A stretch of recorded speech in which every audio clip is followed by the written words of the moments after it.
방금 소개받은 최은선이라고 합니다. 예, 사실 이제 뭐 인공지능과 이제 정보화 이 부분과 관련해서는 이제 인공지능은 사실 이제 최근에 좀 많이 화두가 되고 있는 것 같습니다. 근데 저희 기관 자체가 이제 정보화를 지원하는 기관이다 보니까 이제 개인정보랑 그다음에 전자정보를 중심으로 해서 이제 처음에 업무를 시작을 했고요. 그래서 지금 그리고 그 이후에 이제 그 데이터 산업법이라는 입법 지원 그리고 지금 이제 인공지능 법을 입법을 하는 것을 이제 지금 현재 지원을 하고 있습니다. 그래서 관련해서 인공지능과 관련된 여러 가지 이제 법적 쟁점에 대해서 검토를 할 수밖에 없는 이제 좀 그런 좀 상황이었어서 오늘 이 자리에서 예, 좀 그 업무와 관련해서 이제 좀 검토했던 바들을 좀 간단하게 예, 말씀을 드리도록 하겠습니다. 지금 보시는 요 화면은요, 이 화면에서부터 뭔가 좀 임팩트 있게 예, 좀 제시를 할 수 있어야 되지 않을까라고 되게 고민을 하다가 이 지금 보시는 화면의 그림을 보시면 좀 약간 영어가 이상하지 않으세요? 네, AI 레귤레이션이 아니라 AI 위귤레이션스 이렇게 지금 써 있거든요. 네, 이 제가 이렇게 쓴 게 아닙니다. 이거는 그 지금 created with image이라고 되어 있는데 이게 제미니라는 이제 프로그램을 이용해서 제가 만든 거고요. 예, 그 소위 말하는 생성형 인공지능 많이 들어보셨죠?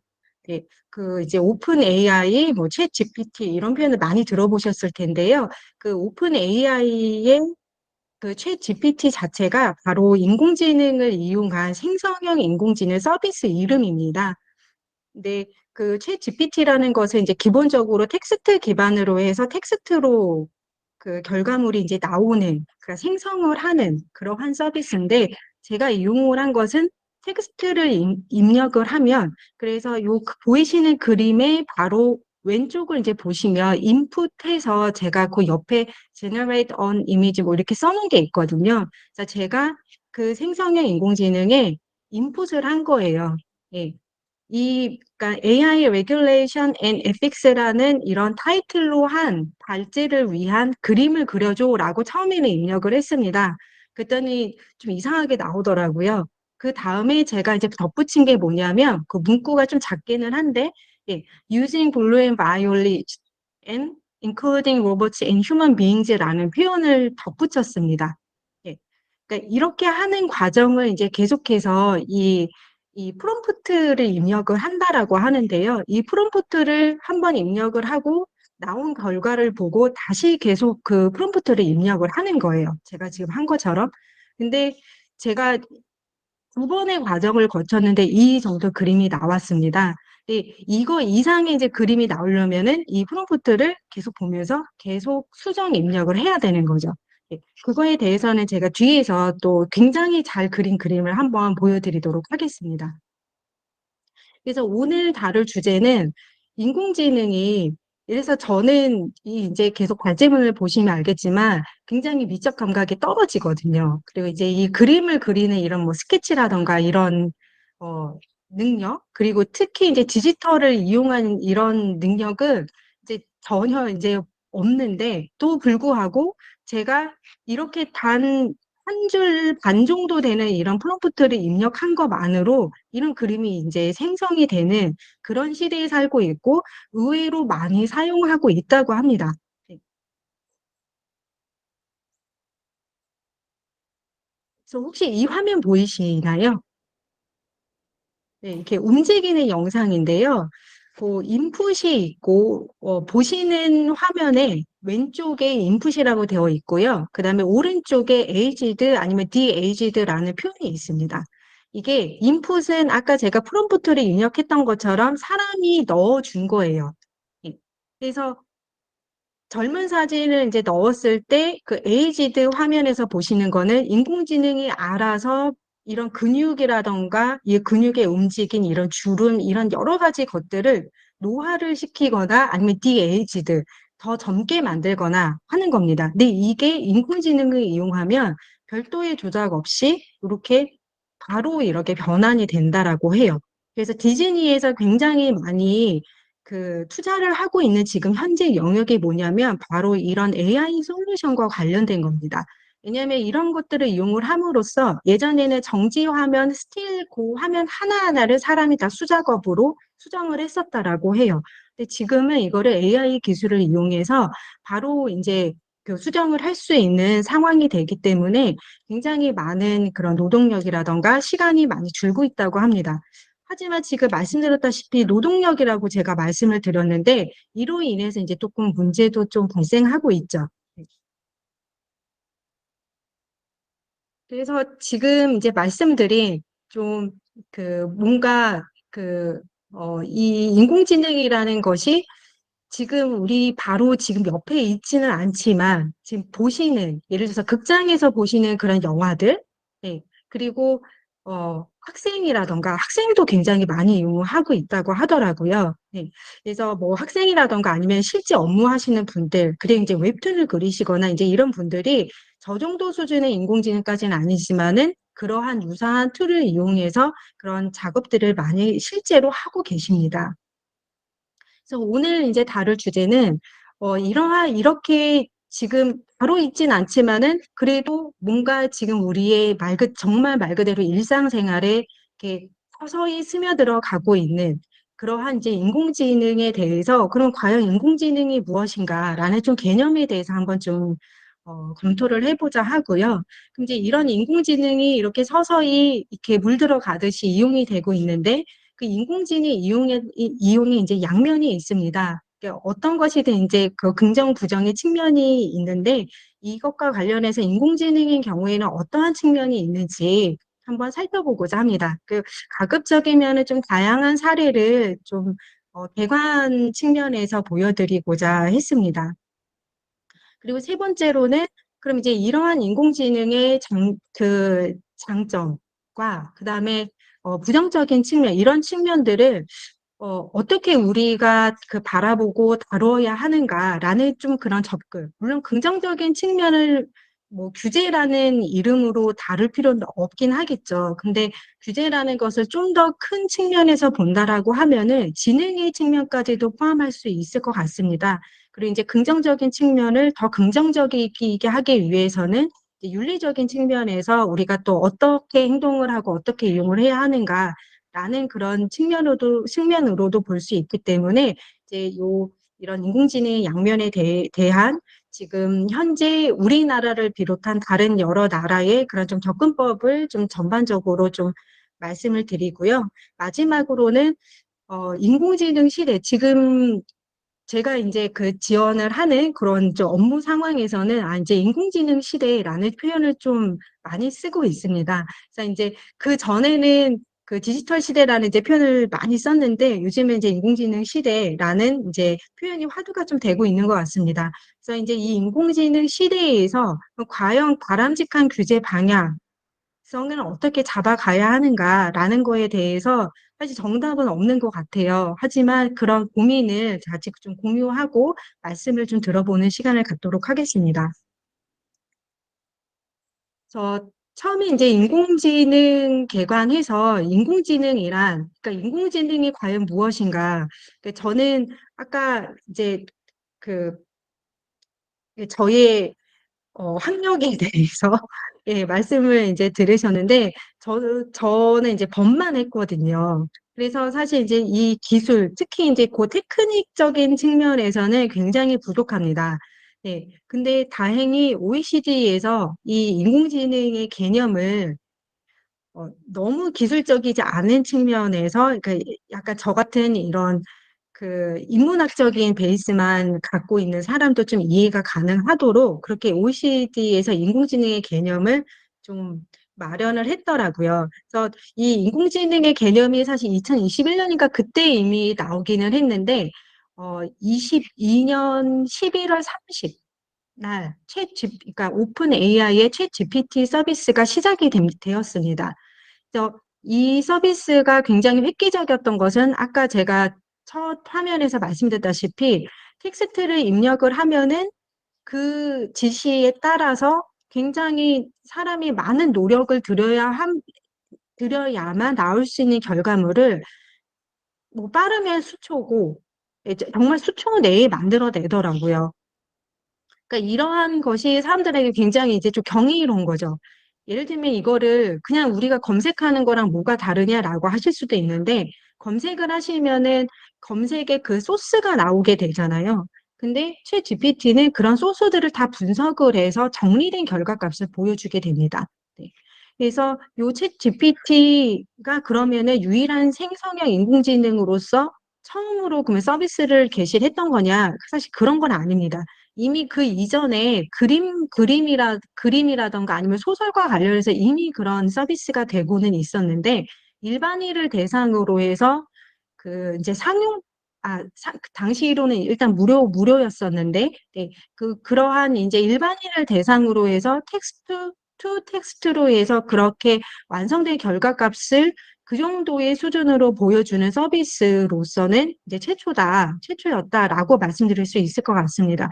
그래서 굉장히 이 오픈 AI 챗 GPT를 계기로 해서 이 생성형 인공지능, 무언가를 만들어내는 이런 인공지능에 대해서 굉장히 관심이 높아졌고, 그러한 그 시대적 흐름의 변화를 반영을 해서 OECD에서 작년 11월에 이제 인공지능의 개념을 좀 수정을 했습니다.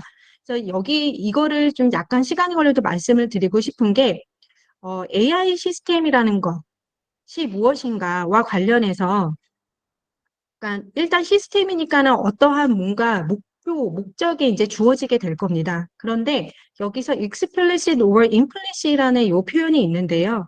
implicit라는 게 뭐지? implicit라는 표현이 들어간 이유는 사람이 명확하게 뭔가 이런 거를 도출을 해. 이런 것들을 예를 들어서 어, 뭐, 그 장애물이 나오면은 무조건 이 장애물을 피해야 돼.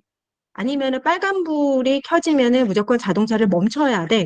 라는 것 자체가 하나의 이제 오브젝티브가 될 수가 있습니다. 그런데 지금 현재 요 시대에는 이러한 목표 내지는 목표 자체가 변할 수 있다라는 거예요. 또는 인공지능 시스템이 작동을 하면서 스스로 자기가 만들어내는 그러한 목표가 또 설정이 될 수도 있다라는 것을 이 인공지능 개념에 반영을 한 겁니다. 그리고 이 인공지능 시스템이 무엇을 만들어내냐면 인풋이 되는 것으로부터 만들어내는 것 중에 보통 이제 그 인공지능을 이용해서 크게 보면 이제 빅데이터 분석 같은 경우도 인공지능 시스템을 이용해서 분석을 하는 경우가 많지 않습니까? 그러면은 분석을 해서 단순히 그 분석을 하는 게 아니라 그 정리된 값을 갖고자 하는 게 아니라 이것을 통해서 과연 어떤 방향으로 흘러갈 것인지, 즉 예측을 원한다는 거죠. 네. 그래서 이 인공지능을 통해서 원하는 것은 그러한 데이터 분석을 통해서 프리딕션, 예측을 도출을 하고, 그다음에 권고, 레커멘데이션 아니면은 어떤 결정할 수 있는 것들을 도출을 하는 건데, 여기에 바로 컨텐트라는 표현이 들어가게 됩니다. 이게 바로 생성형 인공지능을 이용을 해서 만들어내는 것을 컨텐츠라고 지금 표현을 하고 있는데, 바로 그러한 변화를 반영을 한 것이고요. 바로 이렇게 인공지능이 도출해내는 것이 어디에 영향을 미치냐면, 피지컬이라는 것은 지금 우리의 이런 물리적 세계라고 보시면 되고요. 벌처이라는 것은 말 그대로 가상 공간입니다. 우리 여기서 보통 가상이라고 할 때는 리얼이라는 표현을 벌처에 대비되는 표현으로 쓰는데, 여기서 피지컬이라는 표현을 쓴 것은 리얼이라는 표현과 벌추얼을 대비를 하게 되면 벌추얼이라는 것 자체가 진짜가 아닌 것처럼 여겨질 수가 있다라는 우려를 반영을 한 것이라고 해요. 즉 이미 인공지능 시대에서는 가상의 그런 환경 자체도 이미 우리가 이제 그 경험을 하고 있는 그런 이제 세계가 되는 것이기 때문에, 그러니까 약간 그러한 그 변화를 반영을 해서 리얼이 아니라 일부러 피지컬이라는 표현을 사용했다고 합니다. 그리고 마지막으로 이 인공지능 시스템이 되기 위해서는 바로 이러한 목표와 이러한 결과값을 이제 내는데, 이거 자체를 이제 자동성하고 이제 적응성이라는 그런 다양한 그 수준에서 이런 것들을 도출해내는 것을 이제 인공지능 시스템이라고 하고 있습니다. 그래서 이제 적응성하고 오토노미라는 것을 자율성이라고 번역을 하겠습니다. 그래서 자율성하고 이런 이제 적응성 자체를 이제 갖는 것이 이제 인공지능 시스템이고, 이것의 수준이 굉장히 다양하다는 측면에서 굉장히 고도의 우리가 그 영화에서 보는 그 정도의 수준의 AI 시스템이 아니더라도 이제 스스로 그 시스템이 배포 내지는 배치가 된 이후에 이제 스스로 약간의 그 변화를 한다거나 그런 인풋되는 것들에 맞추어서 스스로 그, 그 적응성을 갖는 시스템이면 이제 인공지능이다라고 그렇게 지금 보고 있습니다. 그래서 53년에 앨런 튜링이라고 많이 들어보셨을 텐데요. 이 분께서 이제 튜링 테스트라는 것을 고안을 하셨고, 이 튜링 테스트라는 것 자체가 바로 사람과 인공지능이 이제 사람이 상대방이 인공지능인 것을 모르고, 그러니까 컴퓨터라고 그냥 하겠습니다. 컴퓨터인지를 모르고 대화를 한 거예요. 그랬을 때 이 사람이 상대가 컴퓨터인 것을 몰랐다라고 말한 이 사람의 비율이 30% 이상이 넘어가면은 그 컴퓨터는 이거는 진짜 artificial intelligence다, 인공지능이다라고 볼 수 있다라고 이제 제안을 한 바가 있습니다. 그런데 지금은 그래서 이러한 테스트를 이제 튜링 테스트라고 하는데요. 지금의 이 오픈 AI 챗 GPT를 비롯해서 나오는 다양한 이런 서비스들은 이러한 튜링 테스트를 굉장히 쉽게 통과를 한다라고 해요. 예.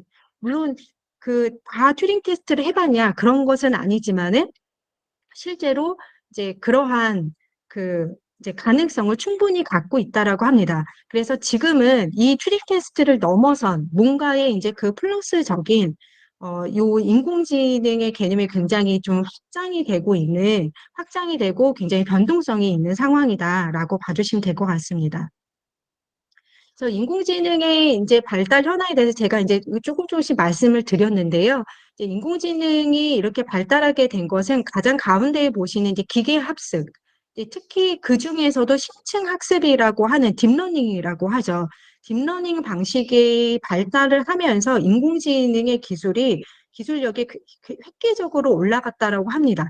그렇게 올라가는 와중에 이제 오픈AI 챗 GPT가 나오면서 생성형 인공지능, 그리고 생성형 인공지능은 엄청난 언어를 학습을 해야 됩니다.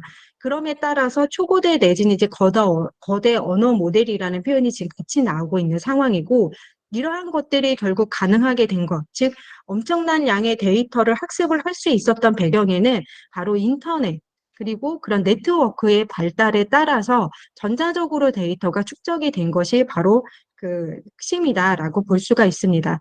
그래서 요 생성의 인공지능 서비스의 예는 제가 발간했던 이제 그 자료에 이제 나와 있는 것을 제가 가지고 온 건데 지금 굉장히 많이 좀 변화가 있어요. 네. 그래서 그것들이 이제 하나하나 사실 다 추적하기는 어렵지만 해외를 비롯해서 우리나라도 굉장히 열심히 하고 있다라는 것을 보여드리기 위해서 한번 준비 자료로 가져와 봤습니다. 그리고 이거는 제가 계속 생성형 인공지능 말씀을 드렸는데요. MS에서는 이제 그 코파일럿이라는 생성형 인공지능 서비스를 지금 제공 중에 있습니다. 근데 이거는 MS의 그 코파일럿을 바로 이용할 수 있는 버튼이 탑재가 된 노트북이에요. 네.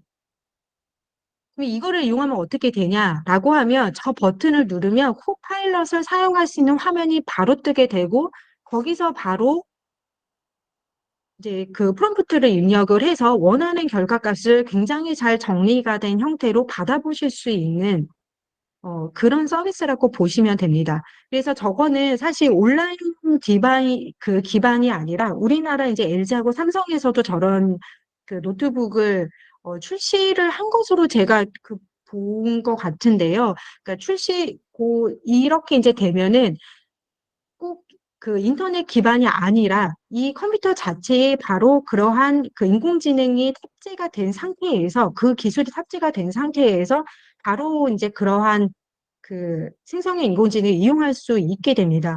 그래서 꼭 네트워크가 아니라 하더라도 그러한 원하는 값을 검색을 해서 잘 정리가 형태로 받아볼 수 있다는 측면에서 실제 이게 이게 많이 확산이 된다라고 하는 굉장히 획기적인 서비스를 탑재한 컴퓨터가 될 것 같습니다.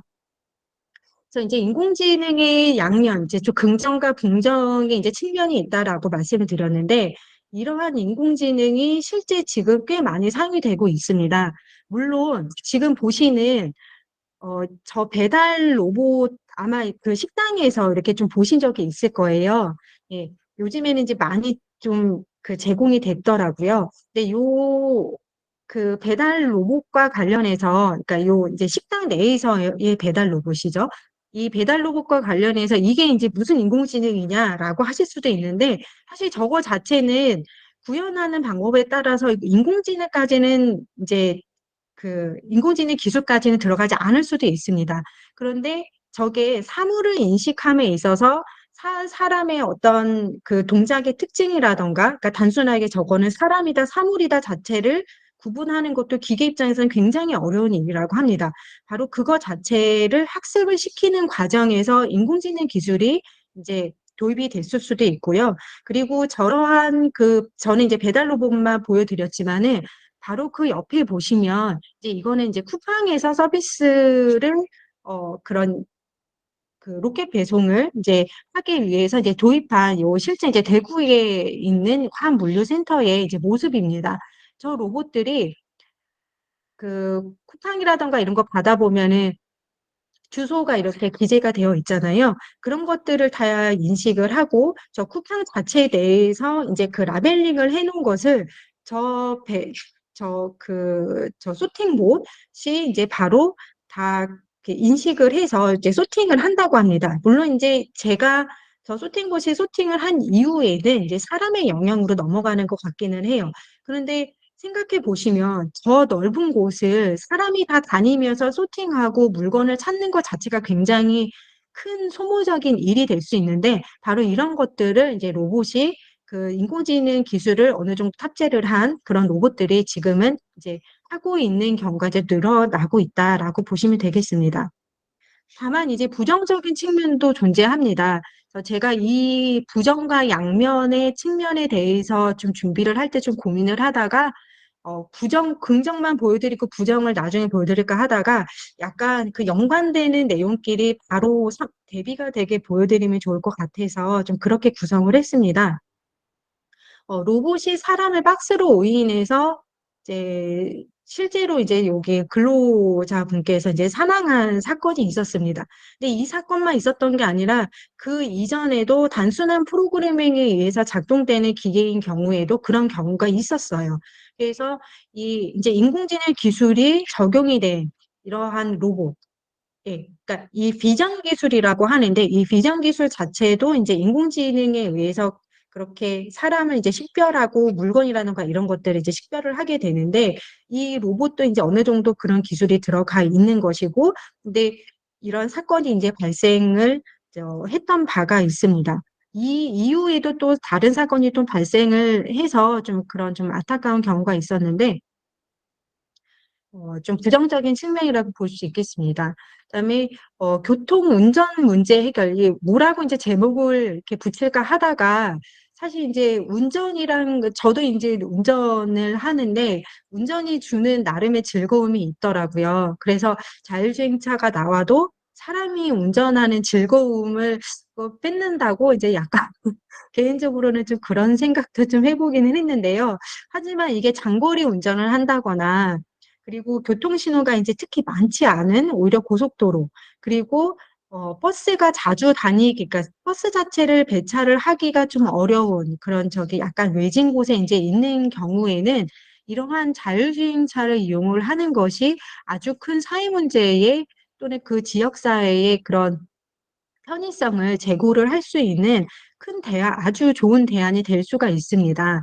근데 다만 이러한 측면에 또 이면에 바로 그 옆에서 이제 보시는 바와 같이 이제 테슬라 이제 오토파일럿 이제 그 어느 정도의 그 자율주행 기술인데요.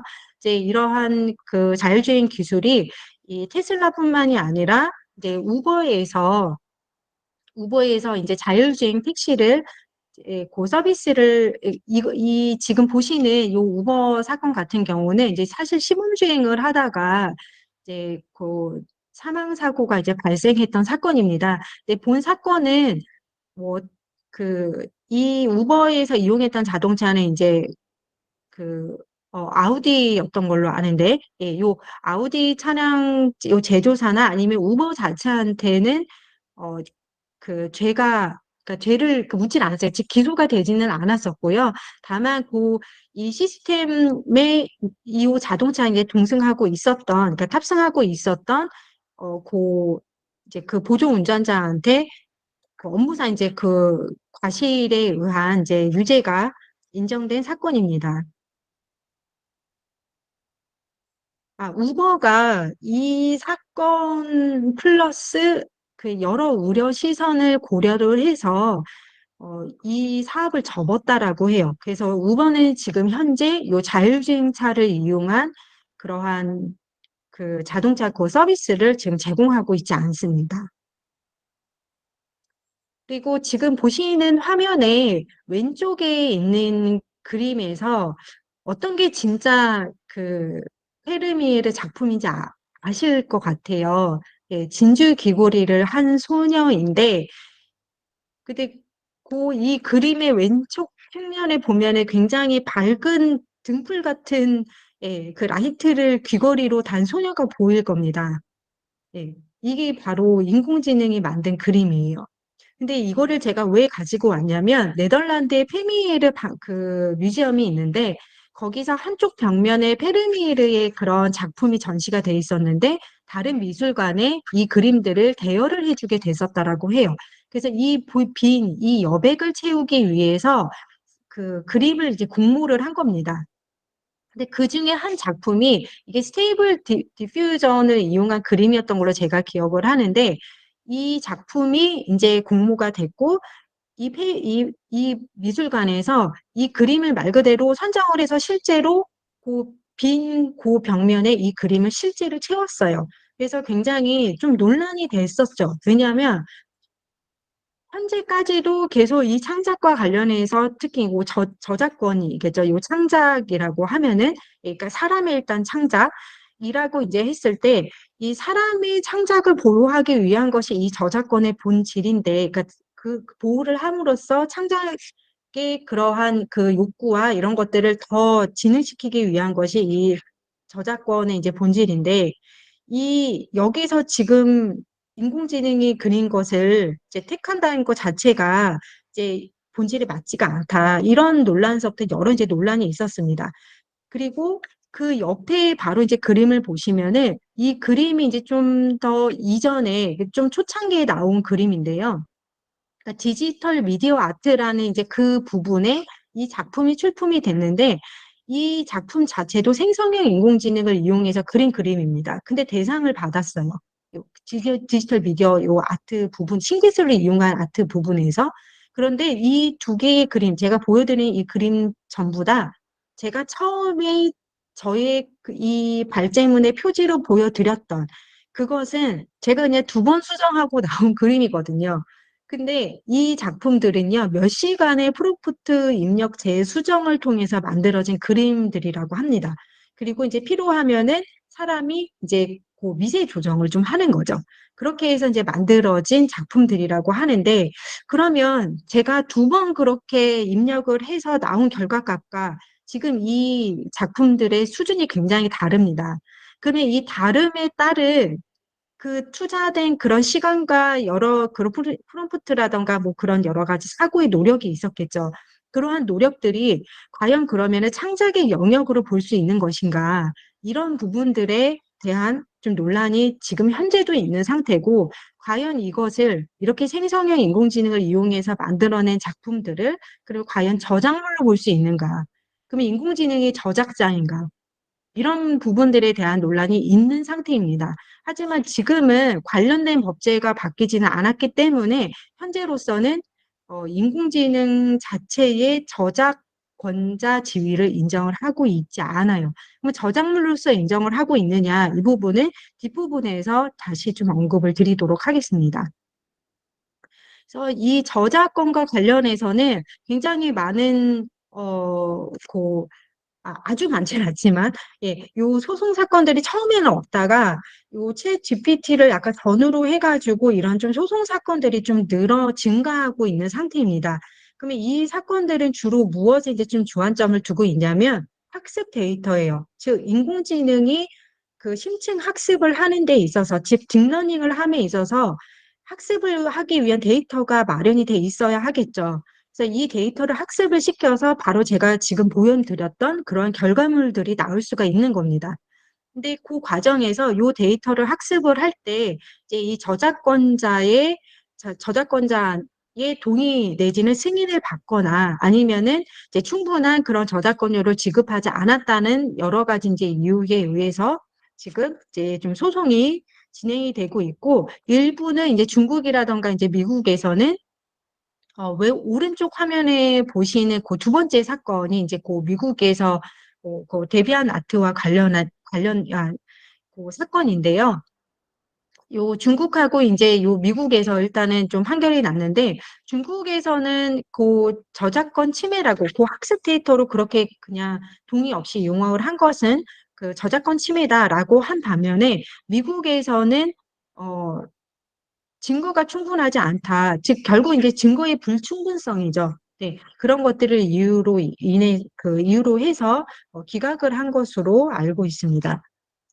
그리고 우리나라에서도 이제 좀 논란이 돼서 이제 그 신문협회 그 중심으로 해서 이제 이런 공정한 이용이라던가 이제 저작권자 권리를 보호를 해야 된다라는 것을 이제 그런 원칙도 이제 발표를 하고, 언론사에 이제 그런 좀 항의서도 전달을 하고, 관련 이제 약관을 이제 좀 그 개정을 하는 조치를 취하기도 했습니다.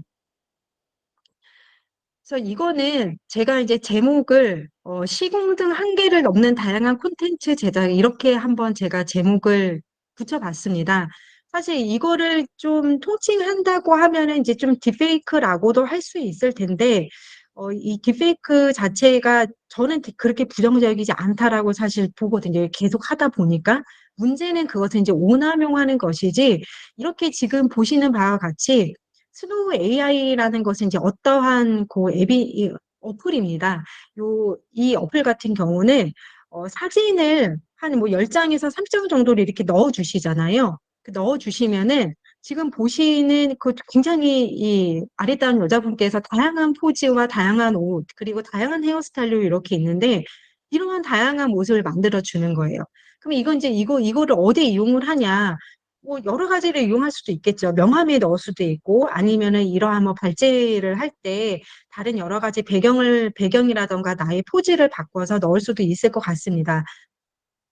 그리고 여기 지금 나문희 요 배우인데요. 요 나문희 배우의 지금 현재의 모습과, 예, 20대의 모습을 그 생성형 인공지능, 죄송합니다.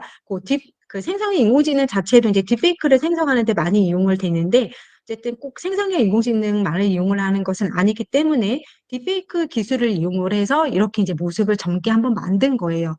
그리고 이 광고는 아마 보셨을 것 같은데요. 요 이 광고에서도 제가 갑자기 배우 이름이 예, 생각이 안 나는데, 예, 굉장히 유명하신 분인데, 이제 요 배우의 이제 그 젊은 20대 모습과 그리고 현재의 모습을 이제 요 광고를 통해서 이제 보여주고 있는 겁니다. 물론 이제 만드는 과정에서 꼭 저게 그러면 100%다 인공지능을 이용을 한 것이냐? 사실 그렇진 않은 부분도 있어요. 예를 들면은 지금 요 맨 아래 보시는 사진 같은 경우는 실제 그 가장 20대의 모습과 유사한 모습의 배우를 썼다라고 합니다. 왜냐하면 동작 때문에 그 배우를 쓰되 목소리하고 여러 표정이라던가 얼굴 모습 자체는 딥페이크 기술을 이용을 해서 이제 그 영상 자체를 그렇게 제작을 한 것이라고 합니다. 근데 이거는 제가 그 지금 현재 들려드리지는 못하는데 나중에 한번 들어보셔도 괜찮을 것 같아요. 요즘에 밤 양갱이라는 노래가 굉장히 그 상위권에 있는 노래입니다. 근데 이 노래를 고 김광석 씨가 부른 것처럼 이렇게 나와 있어요. 근데 그러면 이거를 뭐 어떻게 만들었냐? 바로 김광석 씨의 그러한 목소리에 요 가사를 이제 이렇게 입히는 요 과정에서 바로 딥페이크 기술이 적용이 됐습니다. 그리고 비틀즈가 작년 말에 신곡을 냈습니다. Now and Then이라는 노래고 저도 들어봤는데 꽤 괜찮더라고요. 그래서 지금은 저도 자주 듣는 노래 중에 하나인데요. 이게 바로 존 레논이 78년에 작곡한 곡이고 이거를 세상에 내놓지 못하고 이제 그 사망하게 됐었죠. 근데 지금은 이 비틀즈 멤버의 딱 두 분만 이제 그 살아 계신데 예전에 그 이미 돌아가신 두 분의 멤버의 그 목소리를 딥페이크로 재현을 해서 네 명이 마치 부른 것처럼 그렇게 Now and Then이라는 노래가 작년 말에 출시가 됐습니다. 그러면 이제 그 안 좋은 측면은 뭐냐라고 하면 이게 실제 작년에 이렇게 그 주민센터 앞에 이러한 그 경고 문구가 있었다라고 해요. 과도한 보정으로 본인 확인이 어렵다. 네, 이러한 그 이제 오남용에 해당이 되는 거겠는데 사실 이거를 오남용으로 넣어야 되나 되게 고민을 많이 했습니다. 예쁘게 보이고 싶은 것이 이제 기본적인 그런 속성일 것 같은데 하지만은 어쨌든 본인 확인이 불가할 정도로는 이제 사용하면 안 된다라는 것이고요. 이제 이거는 그 작년 말에 조금 그 언론에서 좀 많이 좀 화제가 됐던 사건입니다. 그 기시다 요 총리가 좀 이렇게 좀 성적인 안 좋은 발언을 이제 하는 것이 딥페이크로 제작이 됐었다라고 해요. 그리고 또 실제로 중국에서는 화상통화, 이건 실시간이잖아요. 이거 자체를 딥페이크 기술을 이용을 해서 실제로 예, 그 피싱을 한 사례가 있었고, 그리고 제가 여기는 가져오진 않았지만은 본인 얼굴로 인증을 하는 것 자체도 이런 딥페이크 기술을 이용해서 하는 그런 사기 사건도 지금 현재 발생하고 있다라고 합니다. 바로 이런 이제 딥페이크를 잘 이용하면 아까 보시는 바와 같이 광고에도 그렇게 굉장히 좋은 그런 아이템을 만들 수도 있고, 굉장히 다양한 나의 모습을 만들 수가 있는 반면에 이제 허위 정보 조작이라던가 바로 이 기시다 사건 같은 경우는 사실 정치적인 것과 관련이 된 거고 선거에도 이런 것들이 이제 반영이 된다라고 하면은 공정한 선거 또는 그런 참정권의 침해로도 사실 볼 수 있는 거거든요. 그래서 이제 이러한 여러 다양한 문제가 발생할 수 있다라고 볼 수 있습니다. 그리고 아까 제가 이제 일자리 잠깐 언급을 드렸었는데 이제 이제 보시면은 이제 일부러 여기는 사실 글씨를 좀 길게 가지고 왔습니다. 근데 내용은 좀 간단하게 말씀을 드리면 결국은 신기술의 대두로 인해서 항상 그 양면이 존재했었다라는 거죠. 이제 그 신기술로 인해서 이제 그 해당 업무를 이제 그 기술이 지원을 하게 됨으로 인해서 사람의 일자리가 줄어들었던 반면에 이 신기술로 인해서 늘어나는 일자리도 있다. 그리고 이 기술로 인해서 영향을 덜 받는 일자리도 있는데 인공지능 같은 경우는 오히려 어떠냐면 특히 생성형 인공지능이 최근에 이제 화두인데 생성형 인공지능 중심으로 보면은 오히려 고지식 그러한 일자리에 타격이 크다라고 합니다. 소위 우리가 말하는 이제 블루칼라 사람의 이런 노동력을 필요로 하는 그런 직종은 오히려 충격파가 좀 낮고요. 오히려 지식층 왜냐하면은 바로 그 자료를 정리를 해서 만들어내는 그러한 서비스를 제공을 하기 때문에 오히려 지식층 그리고 저개발국보다는 이제 선진국에 오히려 이제 여파가 크다라고 볼 수가 있습니다. 그리고 이 인공지능에서 항상 나오는 것은 이제 차별 불공정 편향성이죠. 네, 여기 보시면 요 흑인을 예, 고릴라로 요 페이스북 포토에서 이렇게 분류를 라벨링을 했었다라고 해요. 네. 네, 조금 시간이 조금 지체가 돼서요. 예, 좀 넘어가도록 하겠습니다.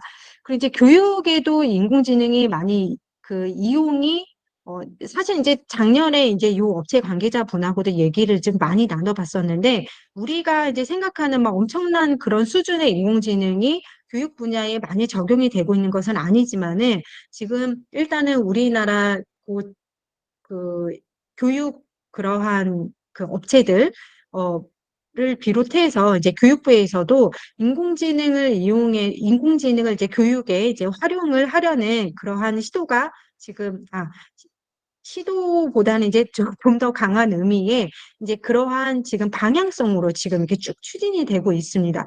그래서 한 25년이 되면은 이제 인공지능이 적용이 된 디지털 교과서를 통해서 1대1 맞춤 교육. 물론 디지털 교과서가 아니어도 맞춤 교육은 할 수가 있죠. 하지만 좀 더 효율적으로 예, 이러한 이제 서비스를 제공할 수 있게 이제 되고요. 그리고 AI가 이제 자동 번역을 함에 따라서 이렇게 이 언어에 통달하지 않아도 이제 이런 강의를 좀 들을 수 있는 그러한 이제 시대에 우리가 이제 고초입에 있다라고 보시면 될 것 같습니다. 그리고 왓슨 아마 많이 들어보셨을 텐데요. 우리나라에서도 제가 다 가져오지는 못했지만 굉장히 그 강한 그런 강소 업체들이 있습니다. 이제 그 중에 하나를 제가 일단 루닛을 가지고 왔는데 여기서는 이제 그런 그 이제 암 그런 폐암이라던가 예, 그런 이제 진단을 요 영상 서비스, 그러니까 영상을 통해서 이제 분석을 해서 이제 뭐에 문제가 있다라고 이렇게 이제 분석한 그 결과값을 보여주는 그런 서비스를 지금 현재 제공을 하고 있습니다. 이제 법률 쪽에도 제가 이제 법률 서비스라고 했는데요. 그러니까 꼭 연구가 아니라 그런 그 소송과 관련이 된 그러니까 법원이라던가 아니면 변호사 뭐 대상으로도 지금 요 생성형 인공지능을 이제 이용한 경우가 있다라고 해요. 그래서 이제 요 이용을 해서 실제로 부정확한 이제 그 변론서에 부정확한 정보가 이제 포함이 돼서 실제로 변호사가 이제 벌금을 부과를 받은 사건도 있는데 최근에 우리나라 대류가주에서는 이제 대류가주 AI라는 또 서비스를 론칭을 했거든요. 근데 제가 변호사분하고 말을 들어보니까 업무의 효율성 향상에 굉장히 많은 기대가 된다라고 말씀을 하시더라고요. 그러니까 상당히 많은 판례를 바로 그 검색을 해서 그 정리된 값을 보여줌으로 인해서 이제 업무 그 이제 처음에 이런 것들을 다 찾는 것 자체의 그런 그 수고와 노력을 상당히 줄여주는 역할을 한다라고 합니다. 그리고 인공지능 시대다라고 하면은 요즘 나오는 이제 말의 화두는요, 초개인화입니다. 맞춤형 서비스를 이제 넘어서서요, 이 초개인화가 이제 화두가 되고 있는데, 이게 이제 적용이 되면, 예를 들면은, 우리의 이제 뭐 심박수라든가 이런 것들을 이제 재는 그러한 이제 기기를 이용을 하신다라고 하면은, 이 기기의 정보를 보험사가 가져가서 맞춤형 보험 서비스를 만들어 줄 수도 있는 그런 시대가 될 수도 있다라고 합니다. 사실 어느 정도는 그 서비스가 제공이 되고는 있는데 문제는 이제 관련 법제에 이제 이 단순하게 그 데이터를 그 분석을 하는 것과 보험 서비스를 또 제공하는 또 요 법제의 영역이 다르기 때문에 이제 요 경계 어느 정도 약간 흐릿한 그 경계에서 이런 서비스가 네, 디지털 헬스 서비스가 실제로 네, 제공이 되고 있습니다. 근데 이러한 그 결국은 이런 초개인화 맞춤형 서비스를 이용하기 위해서는 개인정보 또는 개인에 관한 정보가 굉장히 많이 이용이 돼야만 합니다.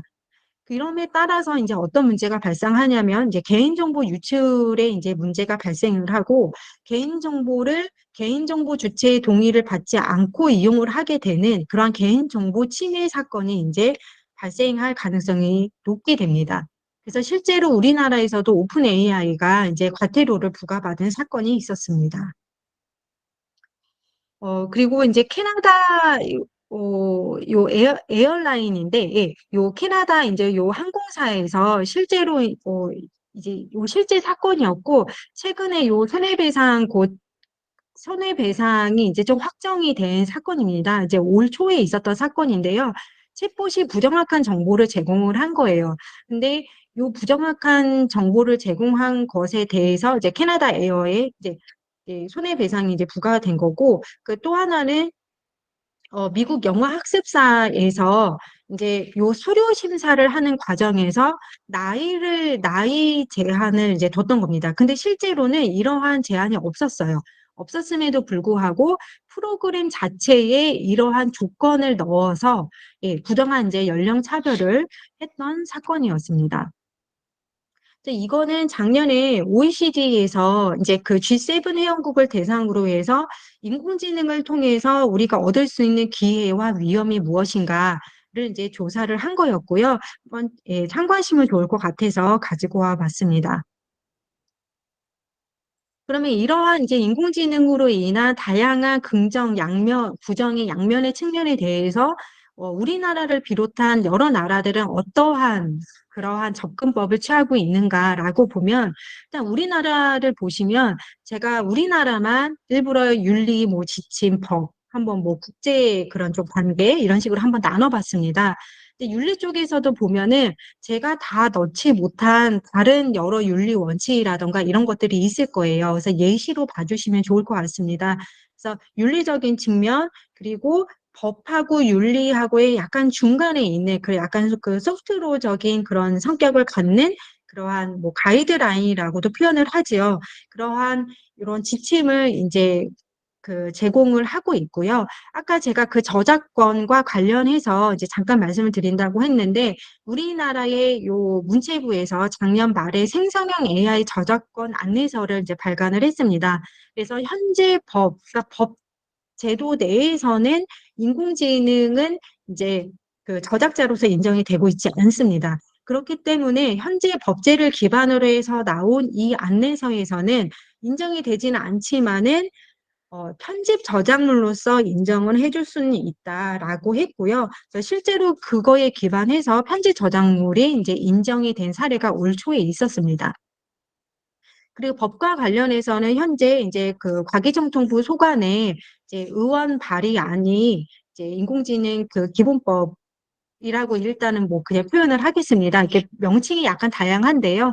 그래서 이제 인공지능 기본법을 현재 이제 입법 추진 중에 있고, 네, 교육과 관련된 이제 인공지능 교육진흥법도 추진 중에 있습니다. 이제 국제와 관련해서는 우리나라가 작년에 이제 네덜란드랑 저 국방과 관련해서 그런 좀 국제적인 협업을 하고 있고요.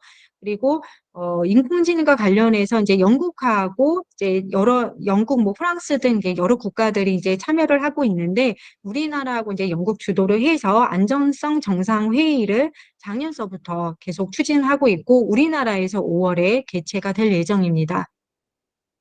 그래서 우리나라의 인공지능 법안 자체는 이제 주요 내용은 이제 고위험 영역 인공지능 규제, 인공지능 윤리 마련을 이제 지원을 하는 것, 자율적 검증 지원, 산업혁신 지원 의 측면으로 해서 즉 이렇게 보시면 알겠지만은 뭐 굉장히 어떤 강한 규제보다는 자율적이고 좀 지능에 기반을 해서 이제 최소한의 위험 관리의 관점에서 요 법안이 지금 마련이 되어 있는 상태입니다. 그래서 우리나라가 아닌 다른 국가는 제가 굉장히 산발적으로 나열을 해 놨는데요. 다만 이제 이거를 이게 뭐 규제다 가이드라인이다 사실 이제 구분은 할 수 어느 정도 구분은 할 수 있었지만은 요 그 그렇게 뭔가 그러니까 하는 거 자체가 제가 이 국가들을 우리나라만큼 자료 조사를 한 건 아니라서 그렇게 좀 구분을 하기가 약간 개인적으로는 조심스러워서 약간 산발적으로 제시를 했고요. 다만 그중에서 파란색이 이 국가들에서 주되게 이런 것들에 근거해서 지금 인공지능과 관련된 법 정책을 추진을 하고 있다라고 보시면 되겠습니다. 그래서 미국은 이제 가장 유명한 게 작년에 이제 나온 바이든 해리슨 행정명령이고요. 행정명령을 두 번 썼는데 예, 좀 죄송합니다.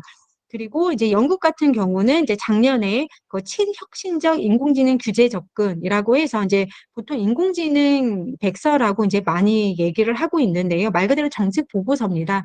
이것에 기반해서 이제 입법은 좀 최소화를 하고 기존 제도 내에서 좀 더 조심스럽게 그렇게 추진하고 있는 상황이고, 일본 같은 경우도 기본 법제 내에서의 혁신을 추진하겠다라는 입장이었는데, 여기에서 좀 선회를 해서 자민당에서 지금 현재 법안을 만들고 있는 것을 알고 있습니다.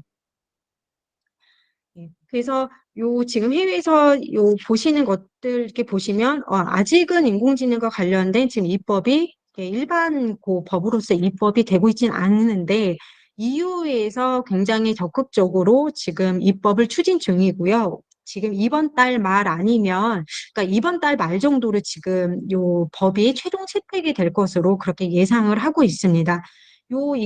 이 이후의 인공지능 법만 해도 사실 굉장히 시간이 예, 길게 이제 잡힐 텐데요. 일단은 어, 요 이유와 관련해서는 위험 기반 규제라는 것을 이제 기본적으로 취하고 있습니다. 그래서 이 위험을 한마디로 위험을 기준으로 해서 너무 위험도가 높으면 아예 unacceptable, 그러니까 prohibited 이제 AI 시스템 그 practice라고 해서 아예 금지를 하고요. 그다음에 고위험부터는 위험을 관리할 수 있는 형태로 그렇게 법안이 마련이 되어 있습니다. 그리고 좀 강한 그런 처벌 규정을 둔 것이 이후에 이제 입법의 그좀 특징이라고 볼 수가 있겠습니다. 그리고 이제 국제적인 측면에서 보면은 특히 이제 좀 유엔을 중심으로 해서 인공지능 윤리 권고와 인공지능에 관한 결의가 지금 현재 나와 있는 상태입니다. 네. 그러면 요 인공지능과 관련해서 이게 이제 마지막 사실 장표인데요. 약간 그 가운데 글씨가 좀 흐리게 되어 있는데 요 인공지능 시대 지금 이렇게 지금 보시면은 그러니까 사실 지금 그 스마트폰에 이제 그 보이스 그런 기능을 쓰시는 분이 계신지 모르겠는데 저 같은 경우는 좀 자주 쓰거든요. 이게 운전할 때 제 거는 이제 하이빅스비 이렇게 하면 이제 나오는데요. 이 기술 자체도 바로 자연어를 인식을 하고 다양한 발음을 얘가 학습을 해서 한마디로 그러한 어느 정도의 그런 인공지능 기술 내지는 인공지능을 구현하기 위한 딥러닝이라는 것이 적용이 돼서 만들어진 바로 기술입니다. 예. 그런 이제 음성 인식 기술 자체도 바로 우리가 좀 가깝게 그 접근할 수 있는 그런 인공지능 기술이라고 이제 볼 수가 있는데 바로 이러한 이제 인공지능과 관련된 긍정적인 측면과 부정적인 측면이 존재를 합니다. 그러면 이런 것들을 과연 윤리만으로 또는 지침만으로 또는 법만으로 강제할 수가 있느냐라고 하면은 좀 그렇진 않은 것 같아요. 법은 지금 현재 사실 이 인공지능이라는 것 자체가 굉장히 아직은 그래도 지금 우리가 많이 좀 일상생활에서 접할 수 있는 시대가 되기는 했지만은 아직은 사실 초입인 상태고요. 이 기술 자체가 어떻게 발전이 될지 사실 어떤 문제가 발생할지는 이것보다도 굉장히 많은 것들이 잠재되어 있습니다. 예, 제가 지금 지금 소개해드린 이러한 긍정, 부정적인 측면들은 사실 표면 위로 올라온 것들이에요. 근데 표면 위로 올라오지 않고, 이런 것들이 문제가 될 수 있다 하는 것들이 생각보다 굉장히 많습니다. 그리고 세부적으로 들어가면 굉장히 더 다양한 문제들이 잔존해 있는 것을 알 수가 있는데, 이러한 것들을 지금 현재 법으로 뭔가 강제를 한다거나 규제를 하는 이것보다는 이제 그런 자발적인 이행과 이런 기술의 안전한 그런 이용을 이제 좀 담보를 해 가면서 좀 상황을 이제 봐가면서 이제 당연히 규제 그런 기반이 마련이 돼야 될 거고요.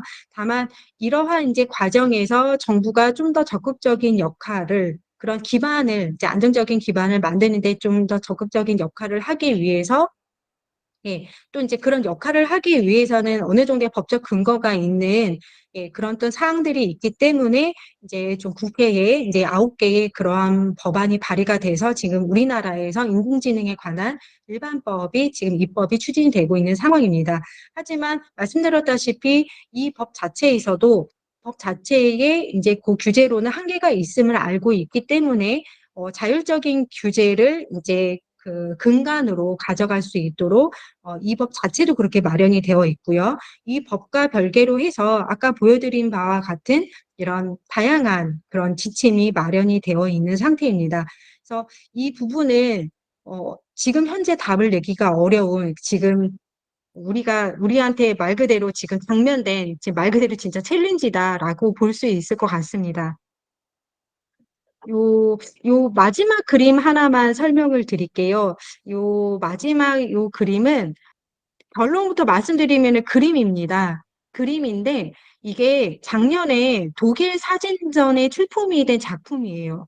그래서 이게 실제로는 대상 수상을 했는데 이 작가가 거부해서 결국은 받지는 않았습니다. 그럼 이 작가가 왜 이거를 출품을 했느냐라고 하면 이 작가가 그 주최 측에 이렇게 얘기를 했다고 해요. 지금 생성형 인공지능 기술이, 지금 인공지능 기술이 이 정도로 올라왔다. 나 이거 그림인데 내가 프롬프트 입력해서 만든 그림인데 이거 사진으로 알고 이거를 지금 선정하지 않았냐. 이런 경각심을 불러일으키기 위해서 내가 출품을 한 거다라고 하면서 수상을 거부했다라고 합니다. 네. 마지막에 이제 감사합니다가 있는데 예, 말씀으로 가름하도록 하겠습니다. 네, 감사합니다.